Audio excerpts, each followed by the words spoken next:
everyone, and welcome to Footage Fanatics. We binge watch what's on the big screen or the television screen at home, and we talk about it. Before we get started, let's introduce our panel of fanatics. I'm Anthony Rodriguez, sports broadcasting extraordinaire that likes to take some time to talk all things movie and television. And next to me, general manager of KMET Radio, the radio station here at NBC Denver, Mr. Brandon Stoll. Brandon, how's it going today, man? A lot better than you, apparently. Yes, and we'll tell you why in just a moment here for our show. Because of the magnitude of the segments today there is no Footage 5 on today's episode. Instead, we've got two big segments on today's show, Weekly Movie Review and our Walking Dead segment. First up, it's our Weekly Movie Review. The film for this week's focus, Batman v Superman. Brandon, before we get into the talk about the movie, and granted now I've discovered we have alternate views, let's get the numbers for what it was. Yeah, numbers, well, they broke the record for the most money a superhero movie has ever made. Yeah. They beat The Avengers and Age of Ultron. So those two were 1 and 2.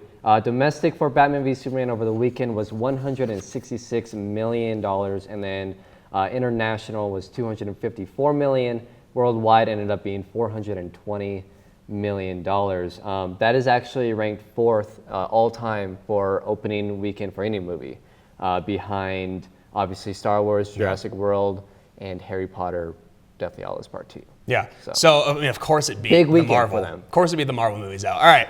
Yeah. So I mean, that was 4 years ago. yeah, that's true. I mean, so the critique of it. So again, reason why we're not having a Footage 5 or other segments is because we want to have in-depth on this, because we want to have more time for this segment, as well as our Walking Dead, which we'll have a lot to discuss on that since the finale is coming up. But critique of this, I'll start with this, and we'll touch on this, and this is going to be my main point on this critique, and we both saw it. Real quickly, before we forget, let's quickly get, there's a chance we might give some spoilers, so let's go ahead and Mr. Spoiler Alert, quickly, please. Here come the spoilers. Ah! All right, thanks so much, Mr. Spoiler. Getting into this now, the main thing on this, first off, I did not like the movie at all. I thought it was pretty bad. Now, let me go more in depth with that. Obviously, I don't want to have anyone thinking that I hate everything about it. It was just, the elements of the movie were there. Ben Affleck, if you had asked me 6 months ago, what's the reason why you won't like this movie? I would have thought maybe Ben Affleck wasn't good. Ben Affleck was pretty good. That's not the issue. Henry Cavill's Superman, even though I'm not liking him as much as I did in the beginning, I think he's still pretty good. Gal Gadot is Wonder Woman. She's still pretty good. Jesse Eisenberg as Lex Luthor was pretty good. The elements are there. The potential in terms of the characters were there. But the issue was the putting it together. Now, I said it earlier before we started the show, when you talk about Zack Snyder, more and more I'm starting to see is he's turning into another Michael Bay. And knowing what we've seen recently from Michael Bay, that was not very good. The thing about Zack Snyder, Brandon, is the fact that he had everything here on the table. He had things to put together, but he put it together so poorly. And as I said, the elements were there. The acting was there, but the movie was rushed. The directing overall was bad. So much into a movie, so much confusion where after a movie, you shouldn't have to look up stuff and figure out exactly what happened. Why did this dream sequence happen a certain way? Why are there rumors of Darkseid that I couldn't see before or during the movie? I had to look it up afterwards and see things. That's a poor directing job. In addition to that, I think the dialogue was pretty bad. The biggest thing about me with this movie is I didn't feel any emotion. Yeah. During the fight scene, which is the good part of the second. It's a good fight scene. I don't think so, because in a fight scene, here, let me say this. If there was emotion involved, and in terms of the fighting itself, the look of it, sure. I'll give the look of it was pretty good. Except for destroying half the city again. Except destroying half city again, in which Batman, big reason you saw in the beginning of the movie, which I'll say this, it started off great. Outside of let me rephrase. Let me restate that. After the bats flying him up, I think after that, when we saw, I think you would agree, the part where Ben Affleck Bruce Wayne is running around the city, freaking out. We never seen that perspective of when a super fight's going on. We've never seen that civilian perspective. Yeah. It was frightening, and they did it really, really well. It was terrifying, and that's the feeling you should have gotten. It's like, it was like, hey, we've seen these super fights before, but imagine being a civilian in the city while this is happening, and that's what the time of Ben Affleck in the city gave. That was great. Is after that, it went all downhill after that. I know we're going to touch on a whole lot since we have a lot of time to do so, but that's kind of my main theme of this is the potential was there, the elements were there, and I'm not saying I'm not looking forward to movies after this because they've set the level pretty low in terms of what they can do from here. But Zack Snyder, to me, this is what the movie was. Here you have all the elements of the movie in a giant wad, and they threw it at the audience. That's what it felt like to me. I felt like there was so much potential there, but he kind of compacted it all together. And honestly, I hate to say this because I'm not a Marvel apologist, I'm not a Marvel sympathizer, but this will make you appreciate Civil War and other Marvel movies to come even more because of how bad this was. I can't think of this any other way. I think, and the funny thing is we were going into it kind of opposite, where you were expecting it to be the way you were, not horrible, but not great. No, I thought it was gonna be horrible. Okay, so horrible. Yeah. But I thought that it was gonna be good, and I was sitting there talking before the movie. I was like, I think it's gonna be pretty good. I think it's gonna be pretty good. And now it seems like we've completely flipped the script a little bit. Now let's get your take. I wouldn't say it was good. Okay. I mean, I think that's the first thing that I need to say. It wasn't good, but it wasn't as, I didn't hate it. And I think the biggest thing for me with this movie was it was like you said, it was rushed. And imagine, this is the best way I can put it. It was a movie that should have come out in 2018. We saw this movie too early. It's like if Marvel would have came out with the first Iron Man movie, which started everything with Marvel.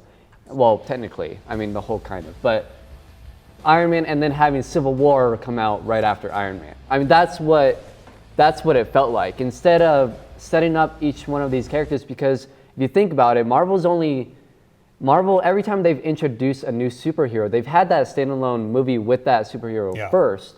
Then they brought him into the next big movie, except for one, and they're about to do that with Spider-Man. Mm-hmm. But you can do that with a guy like Spider-Man. You can do that with Batman. That's what they did. You don't need a standalone Batman before this Batman v Superman. You didn't need it. The way they told that story, that was the best part of this movie. The way they told this story, and the big thing for me was there was no motive. Like you said, emotion. There was no motive for Superman to really fight Batman except for a cheesy way. Yeah. But for Batman, we understood that motive. We understood why he hated Superman. Mm-hmm. And it was from that point of view, his point of view of when Superman came to Earth and blew up in Man of Steel. We understood that motive, so I got that. But the rest of it, as far as introducing Wonder Woman and introducing the Flash, which they do a lot more than people thought they did more of introducing Flash than people really know. Mm-hmm. People really understand, because if you haven't watched the TV show, if you haven't watched some of the other stuff, if you don't know who the Flash really is and what he does in the comics and whatnot, then you wouldn't have caught it. Yeah. So, like you said earlier, that's kind of the issue, is they threw so many Easter eggs that kind of ruined the movie. Another big thing for me was that they ruined the movie from the start. With the trailer. We already knew that. We saw the whole ending in the trailer. Yeah.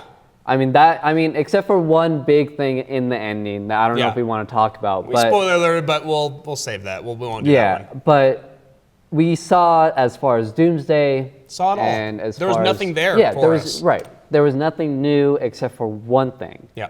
Which was a little bit surprising, but at the same time, but then towards the end, you're like, oh, it didn't actually happen. Well, he's fine. Well, right, because, duh. I mean, we got more movies. This is the second movie. So that was unnecessary. Mm-hmm.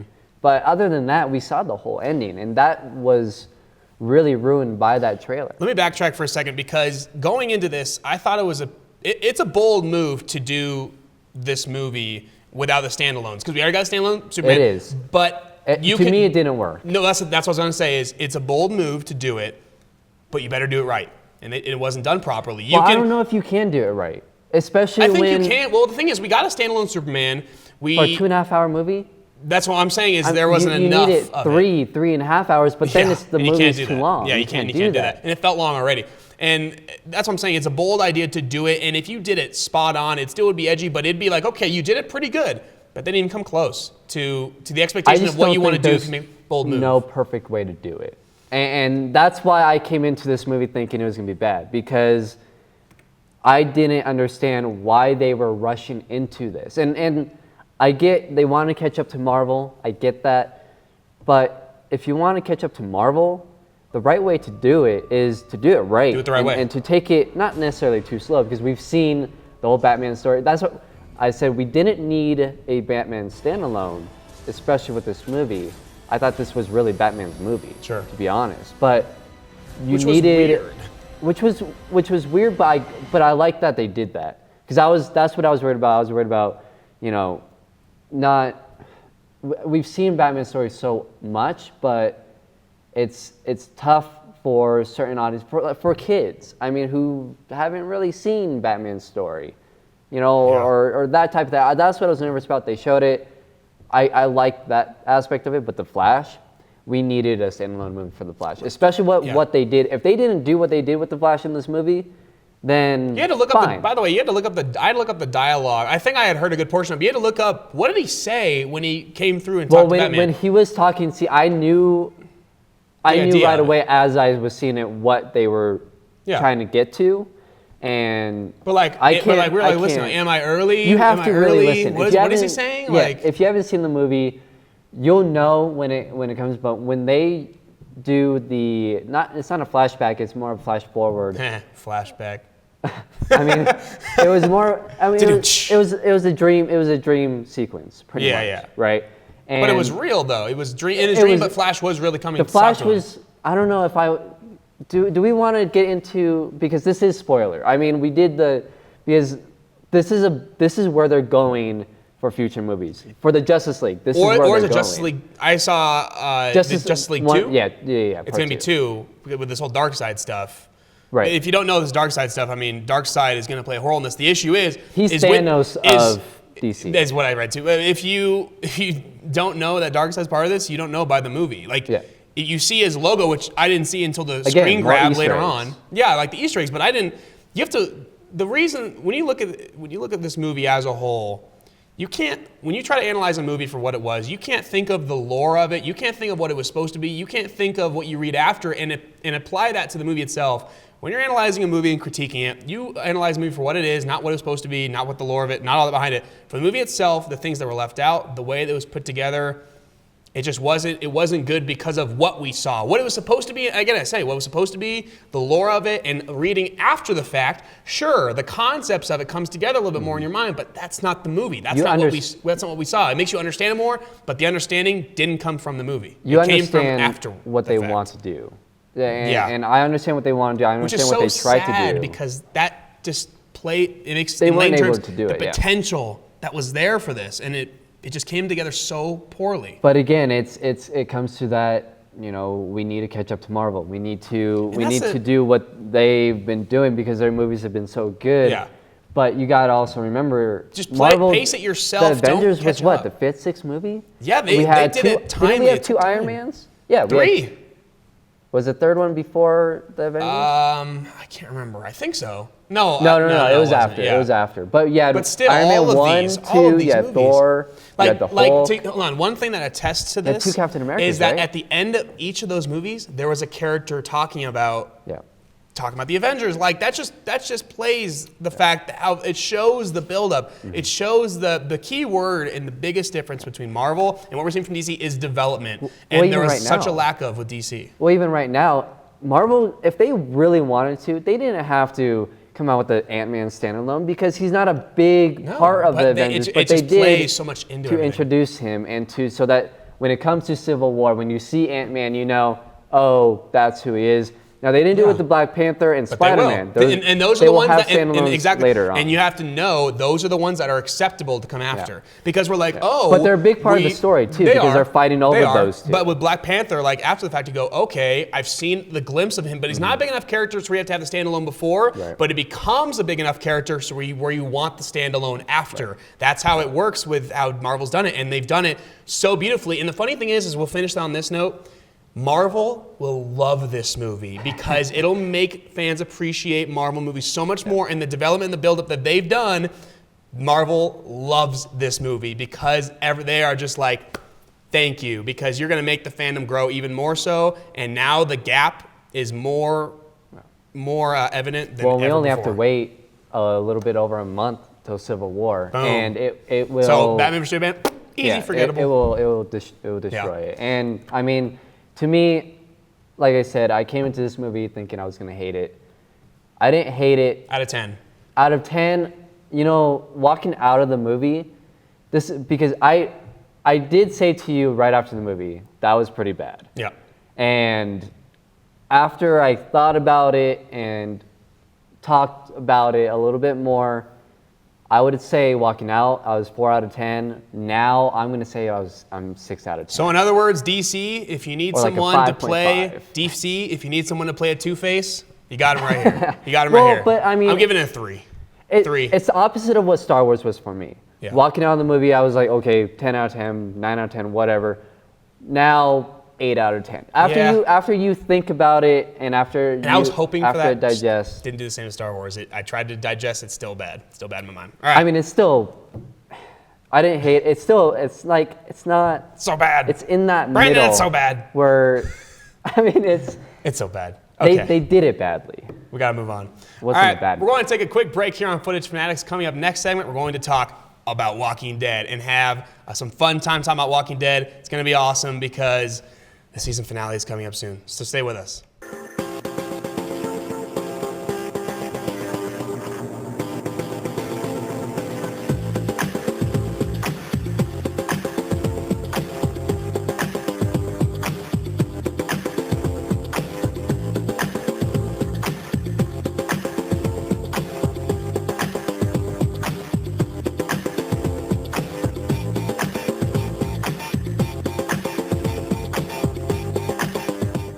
Up next on Footage Fanatics, it's time to talk some Walking Dead. The season finale is nearly upon us, and that means we have a whole lot to talk about.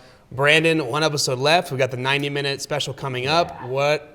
Throughout this last couple episodes, what has been the most intriguing to you? What's the biggest storyline to watch? Oh, quickly, real fast. We are going to need this. Yes, we are going to need Spoiler alert, Mr. Spoiler, quickly, please. Are you ready for some spoilers? Okay, thank you very much, Mr. Spoiler. Very much needed this time because I'm sure we're going to slip him some major spoilers, so just fair warning. Where do we even start? I've been waiting for this episode for, what season are we in, 6? 6, yeah. I've been waiting for this episode since mid-season, season 5. I'm cringing thinking about what it's about to be. Yeah, I've been waiting for this episode for a very long time, and I'm going to get right into this. The comics have a big part in this episode, and I've talked to my brother about this. They have pretty much followed the comics for the past 3 or 4 episodes almost perfectly. I mean, a couple deaths were switched. Andrea's still alive in the comics, right? Well, right, but I mean, as far as the episodes exactly, like how these episodes have gone, they were exactly issue to issue, exactly the same. How everything went down as far as when what's her name got shot with the arrow through the eye. I forget her name. I can't remember her name either. Remember Y'all know who we're talking that about. was supposed to be Abraham. But other than that, I mean, it's been like going to the Savior's place and killing them in their sleep. That was perfectly how the comic Pictures was. on the wall, seeing all that. Was it Glenn that saw him in the comics? I don't know the details because I didn't read them. I just talked to my brother, and my brother, I believe he reads them, but he said that the past 3 or 4 episodes have been identical to the comic. That's why in this finale, I do think that Glenn is going to take the bullet. Glenn's not the bullet.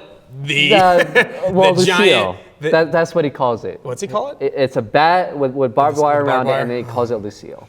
He calls it Lucille? Yeah, he gave it a name. So in the That is comics terrifying. at least, I always forget the guy's name playing Negan, but he's gonna be a brutal. bad guy. Now, technically in the comics, the governor was actually worse than Negan. Okay. I think they're gonna switch it. They're gonna make up for it. Yeah, I think they're gonna make up for it. And I mean, the first thing that you see in the comics now, like the TV show hasn't followed the comics identically. Yeah. I mean, they haven't. What I'm about to say, probably there's a good chance that it's not gonna happen. So I mean, take it with a grain of salt. But in the comics, the first time you see Negan kills Glenn with his bat. Lucille. Now, what happens is Glenn gets kidnapped, which he did in the last episode. With Michonne. With Michonne, as well as Daryl. Is Michonne with? Okay, yeah, that's and Daryl. Because at the end of the episode, Daryl got shot. Yeah, by the way, Daryl got shot. The people. Yeah, I mean, he's like, yeah, you'll be all right. Yeah, I mean, he's alive. Daryl can handle it. I hope. I hope. But can we? Is there a chance? And then we're gonna do predictions here in a moment, the full on. But don't say what you think, way or not. But is there a chance we lose both Glenn and Daryl? Both. I think there's a good chance of that. That is so stupid. Why would they do that? I think there's a good chance. And if that happens, a lot of people are going to be writing. They're going to have a lot of tweets and of letters. And yeah, that's not going to be fun for them. But again, that's what makes this TV show so great. And I was actually telling Steven this. If they don't kill Glenn or Daryl, then I'm going to be upset. Yeah. That one of them needs to die, and I don't want one of them to die. I know if one of them is dying, I know who is dying. Right, Maggie. I mean, but that's not as. It needs to be one of these core. It needs to be either Michonne. It needs to be either Rick. Don't kill Michonne. It needs to be either Carl. You're gonna do that to Rick. He's gonna lose 2 love interests in 1/2 season. It needs to happen to one of the main 5, because if you kill Maggie off, if you kill Abraham off. It's a cop out. It's a cop out. Maggie's not a full blown main character, but she's pretty close. As far as this death, as far as Negan's first death, it can't be big time. It can't be as a supporter. I mean, I wouldn't say she's a support. She's in the middle between supporting and main. Yeah, she's pretty. But it needs to be one of the core 5. Okay. If it's not, then let's focus on Maggie, and we'll kind of get into these predictions a little bit. In case you didn't see it, again, we already spoiler alerted, but. Well, I mean, you should have watched the episode by now. I mean. Yeah. She started to have some pain in her chest. She's pregnant. Yeah. I did talk to Steven, and he told me what you said, and I actually think here's the thing. This should be the greatest death ever. I saw this on Twitter, and it's totally Walking Dead central. If they did this like this. So it looks like she's, and I know it sounds disturbing, so bear with me, but it looks like she's having a miscarriage. Now, the thing about it is, what happens when people die in Walking Dead? They become zombies. So what I think is happening, I saw this idea on Twitter, and it would be so brutal. But the idea that is now in my mind of this is that I think her baby's already died, and it's eating her from the inside. So she had a miscarriage already. And Maggie's baby is now eating her from the inside. First of all, to be probably the worst thing we've ever seen. Well, visual-wise, I don't think we would see it to where it'd level to what's his name's death in the turning door when Glenn saw that. Oh, yeah, that's the worst. That's the worst thing we've ever seen Walking Dead. So, but in terms of emotional, that would be the worst. Oh, I don't know. That one was pretty bad. No, but see, we weren't as connected to what was his? I don't even remember his name. I mean, that's the thing. Everyone knows it. All you gotta say is Glenn watching, and then the turning door thing. Poor Glenn. Yeah. Glenn has been through it. Glenn has been through it, man. And Rick. Yeah. They've been through some big time. Rick has kind of done it to himself, though. Stop falling in love, Rick. Stop falling in love. This is your fault.